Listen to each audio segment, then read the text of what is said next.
Maharashtra 39 news network. सत्य बातमी, ठाम भूमिका.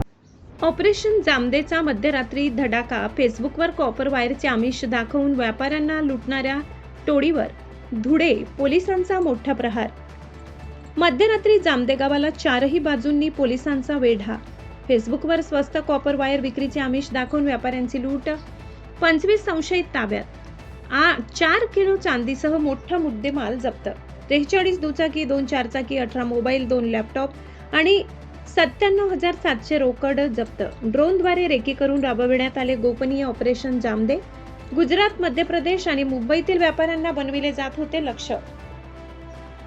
धुळे जिल्ह्यातील पोलिसांनी संघटित गुन्हेगारी विरोधात आतापर्यंतची सर्वात मोठी धाडसी कारवाई करत ऑपरेशन जामदे यशस्वी केले. फेसबुकवर स्वस्त दरात स्क्रॅप कॉपर वायर विक्रीचे आमिष दाखवून गुजरात, मध्य प्रदेश, मुंबईसह विविध भागातील व्यापारी व नागरिकांना जामदे येथे बोलावून त्यांची लूट करणाऱ्या टोळीवर बुधवारी मध्यरात्री चित्रपटालाही लाजवेल अशी धडक मोहीम राबविण्यात आली. साक्री तालुक्यातील जामदे गावाला चारही बाजूंनी पोलिसांनी वेढा घालत विशेष कॉम्बिंग व सर्च ऑपरेशन सुरू केले. रात्रभर चाललेल्या या कारवाईत 25 संशयितांना ताब्यात घेण्यात आले, तर 4 किलो चांदी, 97,700 रोकड, 18 मोबाईल, 2 लॅपटॉप, 43 दुचाकी आणि 2 चारचाकी वाहने जप्त करण्यात आली. जप्त करण्यात आलेल्या मुद्देमालाचा विविध गुन्ह्यांशी संबंध आहे का याचा तपास सुरू आहे. फेसबुक पोस्टपासून सुरू व्हायची लुटीची साखळी. तपासात धक्कादायक माहिती समोर आली आहे. आरोपी फेसबुकवर स्वस्तात स्क्रॅप कॉपर वायर विक्रीच्या आकर्षक जाहिराती टाकत होते. कमी दरात माल मिळणार या विश्वासाने व्यापारी शेकडो किलोमीटरचा प्रवास करून जामदे येथे पोहोचत होते. मात्र व्यवहाराच्या बहाण्याने त्यांना निर्जन ठिकाणी नेऊन मारहाण करत रोख रक्कम, दागिने व मौल्यवान वस्तू लुटल्या जात होत्या. महाराष्ट्रासह गुजरात, मध्य प्रदेश आणि मुंबईतील व्यापाऱ्यांना या टोळीने लक्ष्य केल्याचा संशय आहे. कारवाईपूर्वी पोलिसांनी ड्रोनच्या सहाय्याने जामदे गावाचा संपूर्ण भूगोल, रस्ते, संशयितांची घरे आणि संभाव्य लपण्याची ठिकाणे यांचा बारकाईने अभ्यास केला. त्यानंतर मध्यरात्री अचानक मोठा पोलीस बंदोबस्त गावात दाखल झाला. गावाच्या सर्व प्रवेशद्वारांवर नाकाबंदी करण्यात आली आणि घरोघरी झडती घेण्यात आली. या अचानक झालेल्या कारवाईमुळे संपूर्ण परिसरात मोठी खळबळ उडाली. या विशेष मोहिमेत 17 पोलीस अधिकारी आणि 190 पोलीस अंमलदार सहभागी झाले होते. स्थानिक गुन्हे शाखा, धुळे तालुका, साक्री, शिंदखेडा, पिंपळनेर, मोहाडीनगर, निजामपूर पोलीस ठाणे तसेच पोलीस मुख्यालयातील विविध पथकांनी समन्वयाने ही कारवाई यशस्वी केली. ताब्यात घेतलेल्या संशयितांची कसून चौकशी सुरू असून महाराष्ट्रासह शेजारील राज्यातील अनेक प्रलंबित गुन्ह्यांचा उलगडा होण्याची शक्यता पोलिसांनी व्यक्त केली आहे.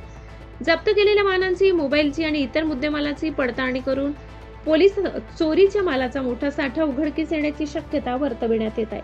ही संपूर्ण कारवाई जिल्हा पोलीस अधीक्षक विशाल आनंद, अप्पर पोलीस अधीक्षक अजय देवरे यांच्या मार्गदर्शनाखाली प्रशिक्षणार्थी पोलीस उपअधीक्षक ओमकार गवडी यांच्या नेतृत्वात आणि स्थानिक गुन्हे शाखेचे प्रभारी अधिकारी ज्ञानेश्वर वारे यांच्या नियोजनातून पार पडली. संघटित गुन्हेगारी विरोधातील ही धडक मोहीम भविष्यातही अधिक तीव्रतेने सुरू राहील असा स्पष्ट इशारा धुळे पोलिसांनी दिलाय. महाराष्ट्र 39 न्यूज नेटवर्कसाठी अजय राजपूत, धुळे.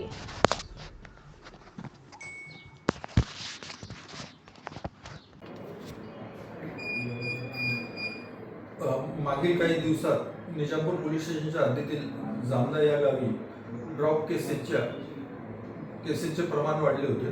त्या अनुषंगाने पोलीस स्टेशनला दरोड्याचे 2 गुन्हे दाखल करण्यात आलेले होते. त्या अनुषंगाने माननीय SP श्री विशाल आनंद सर यांच्या आदेशाने व additional SP Shri Devare sir यांच्या मार्गदर्शनाखाली आज पहाटे 2 वाजेपासून तर सकाळी उशिरापर्यंत जामदा या गावी कोम्बिंग ऑपरेशन केले.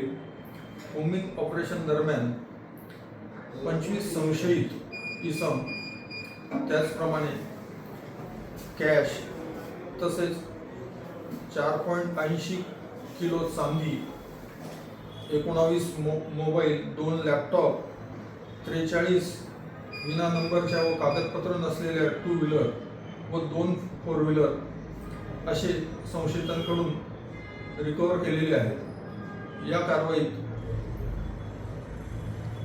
माझ्यासह LCB PI श्री वारे, साक्री पोलीस स्टेशनचे वळवी साहेब, तालुका पोलीस स्टेशनचे धनंजय पाटील, मोहाडी पोलीस स्टेशनचे PI, त्याचप्रमाणे शिंदखेडा पोलीस स्टेशनचे API मयूर भांबरे, निजामपूर पोलीस स्टेशनचे API बर्गे व पिंपळनेर पोलीस स्टेशनचे सहारे अशांनी व त्यांच्या स्टाफने, त्याचप्रमाणे RCP व मुख्यालयाकडील कर्मचारी यांनी सहभाग घेतला. सदरचे कोम्बिंग ऑपरेशन हे अत्यंत यशस्वी झालेले आहे. याद्वारे जनतेस सांगणे आहे की सोशल मीडियावर येणारे रील्स यांच्या आमिषास बळी न पडता व आपली फसवणूक करून न घेता तारतम्याने विचार करून कुठलीही गोष्ट करावी.